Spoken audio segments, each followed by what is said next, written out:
Hello there, ladies and gentlemen, Sigla here, welcome back to our video. So in this one we're going to talk about a little bit of a beginner guide for Just to Mobile for the year 2024. And yeah, I've been playing this game for quite a while. I have two accounts and I've started multiple times accounts from scratch just to see how it goes, see how the experience it's going to go exactly. And in this one I'm going to try to guide you through your first couple of weeks of playing in Just Mobile and kind of give you a base understanding of the game. So let's get into that. Okay, so first of all, gems are the premium currency. We're not going to buy any, but that's going to be how you get your characters, basically. Now, there's a few things you can do to get a lot more gems at the start of your account. I mean, not a lot more gems, you're going to get those gems anyway, but you're going to get gems faster. You need to clear the campaign normal difficulty. As far as I remember, you're gonna get achievements for clearing normal difficulty. Just ignore heroic. You don't care about heroic. Just push into normal as far as you can, because the further you push, the more gems you're gonna get. At the same time, with clearing campaign, you're gonna unlock heroic modes and story modes. And from story mode, you're gonna also get gems for completing those different fights over here.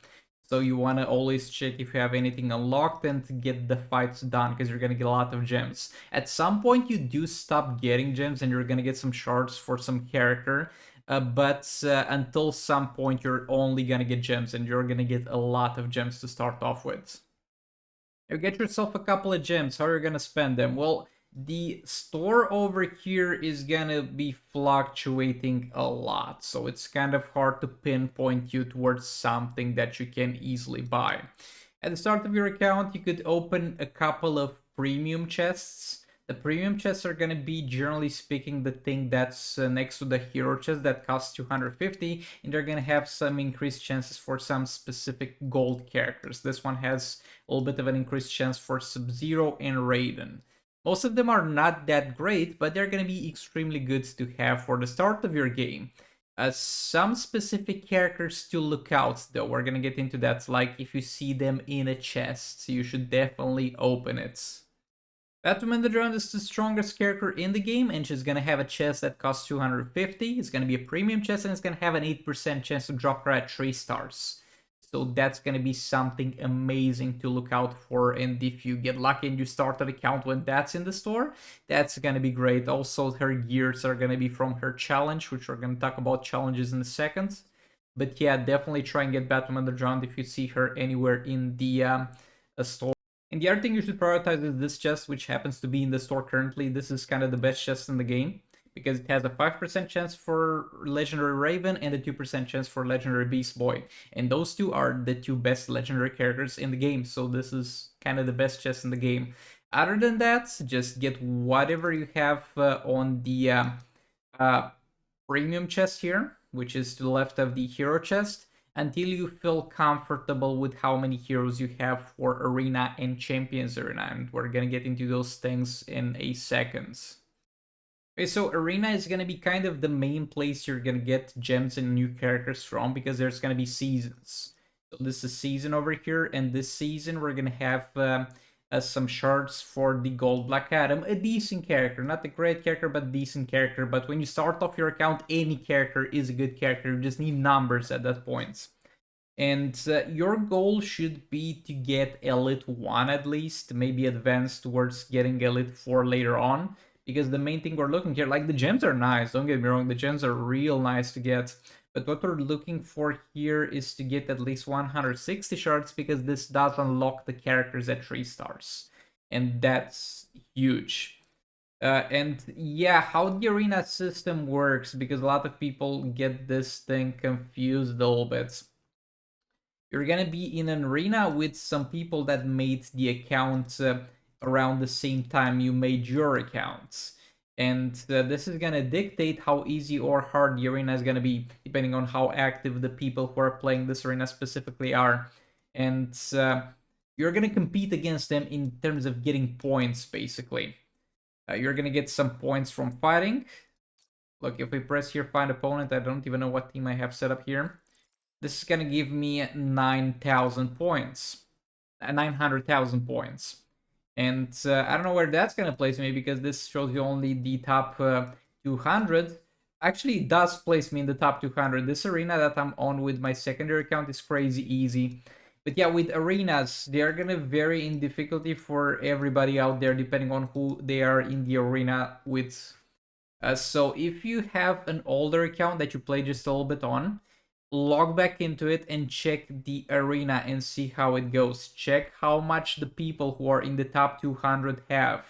If you see something like this account, then you're good to go. You're lucky because this account is an arena that's most likely started at the point where a lot of people actually didn't keep playing the game after they made an account for some reason. And it's crazy easy for me to get gems on this account. Like, I should just do one fight every season. I'm not even doing that to an extent. Or if you see a crazy hard arena, like let's say 80 mil is the, it's a bit exaggerated. Let's say 30 mil is gonna be 30 mil points is gonna be the requirement for being in the 200 spots. You're probably better off creating a new account, but don't disregard your old account because you might be in an arena where there's a situation like this where a lot of people have actually quit playing and there's not much competition. But yeah, all that aside, do your best to push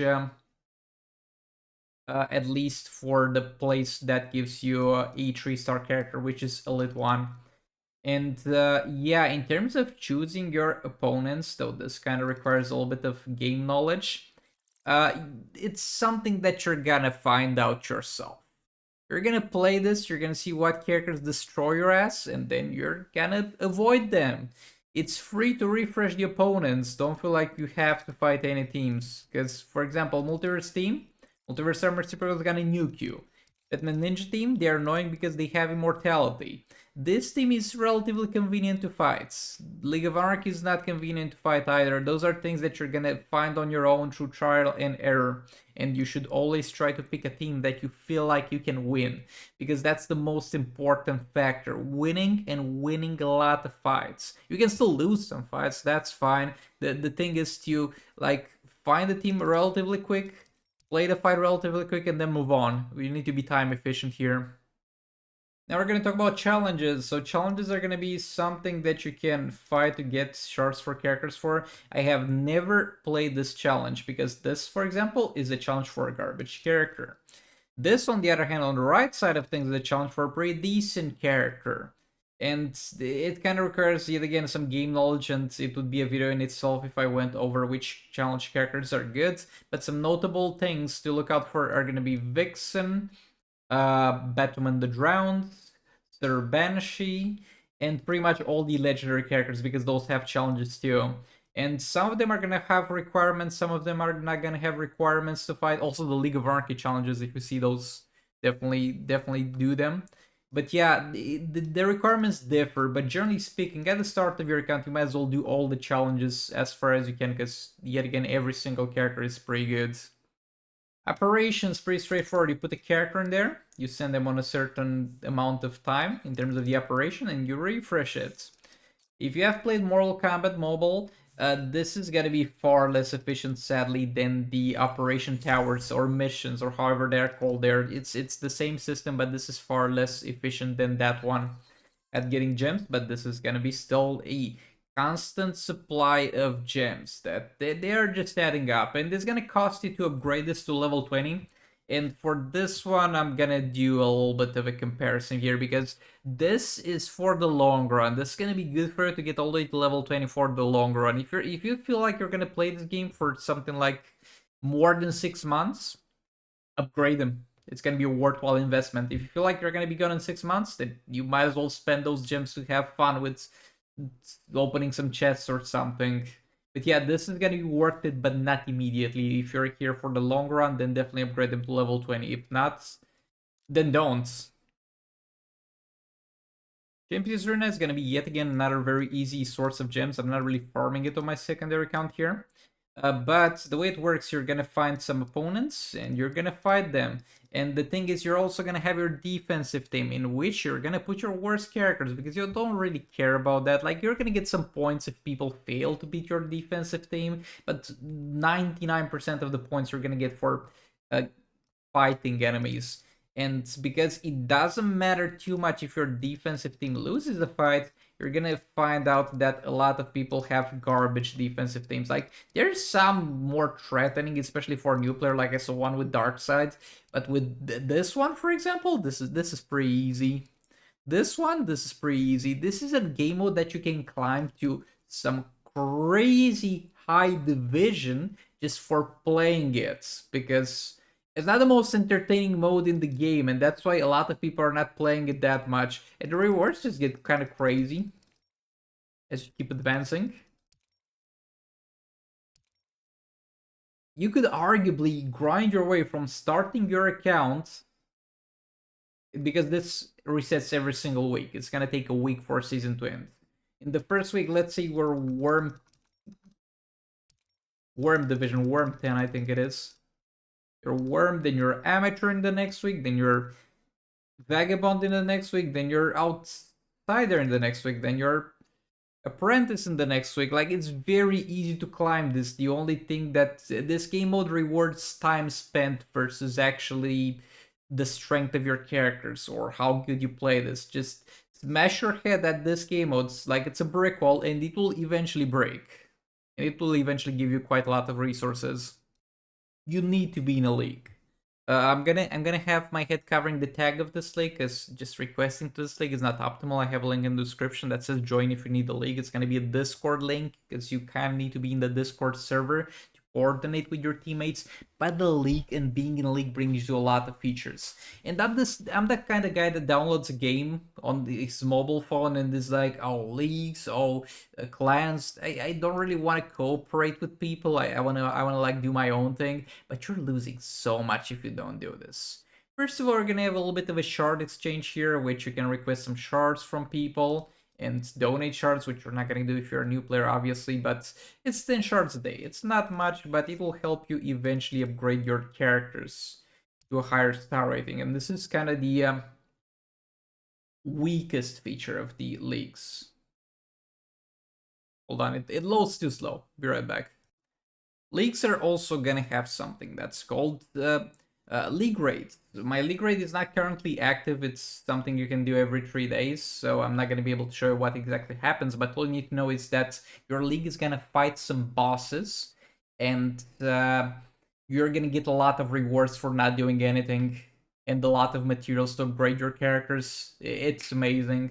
I mean, I encourage you to try and participate and get yourself familiar with league rates, but just being in a league is going to give you huge rewards every 3 days.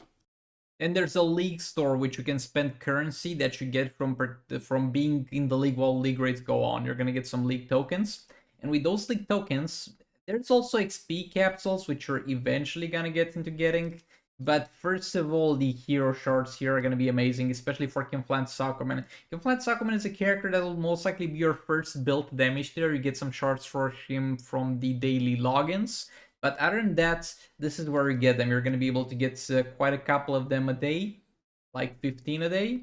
And this is what you should be rushing. Like, don't buy anything else, but get this man unlocked. After that, you might as well get yourself a Power Girl. All the characters in here do have some purpose and do have some use. They are all great characters. Some better than others, but they're all characters that you should eventually have in your account, and being in a league gives you the possibility to access this. And yeah, King is great. Start with King. Another thing that's not even active right now, it's League Wars, which is gonna be kind of kind of some sort of champions arena between leagues. To be a little bit, I'm a little bit vague to it by saying this, but you don't care about this. You're a new player. You care about the fact that just by being in a league, because the league invasions are going, you're gonna get a lot of gems and a lot of resources just by existing in that league. So you need to find a league as soon as possible. And yeah, try the link in the description. Leagues are great, and leagues are gonna be huge for your progress. Now, soul raids. Soul raids are going to be a mod where you by yourself fight some bosses, as opposed to league raids where you fight them with your league mates. Here, you're going to fight them alone. And this is going to be a game mode that's going to give you also a lot of resources, and you should try to progress through it as much as possible. Ideally, I mean, you'll most likely not be able to get that in the first few weeks of playing the game, and you're gonna see some soul raids cycle out without you being able to do that. But ideally, you should go to tier 5 of the first modes for every single soul raid, because that gives you the free artifact of that soul raid, which is a gear that you're gonna equip in the 6th slot and can be equipped on every single character, and it's gonna be a huge boost to your account. So you should try your absolute best to go all the way to this, to tier 5. Not to heroic 7, because that's a whole nother story, but to tier 5 in normal, you should do your best to go all the way here to get this. And yeah, other than that, some general advice for the soul raid. First of all, we take a look at the requirements. To unlock this, for example, you need to kill something like 4 bosses. To unlock this, you need to kill 8 bosses, which means you can sometimes skip characters that you're having trouble killing. For example, if I killed her and him, and I couldn't for some reason kill Wonder Woman, I could skip this and move to the next tier, because by that point it would be unlocked. You can literally go to tier 5 without killing any of the main bosses. So you should, because they give you some gold character, which is going to be pretty good, and some artifact, which might be a terrible artifact or might be pretty decent.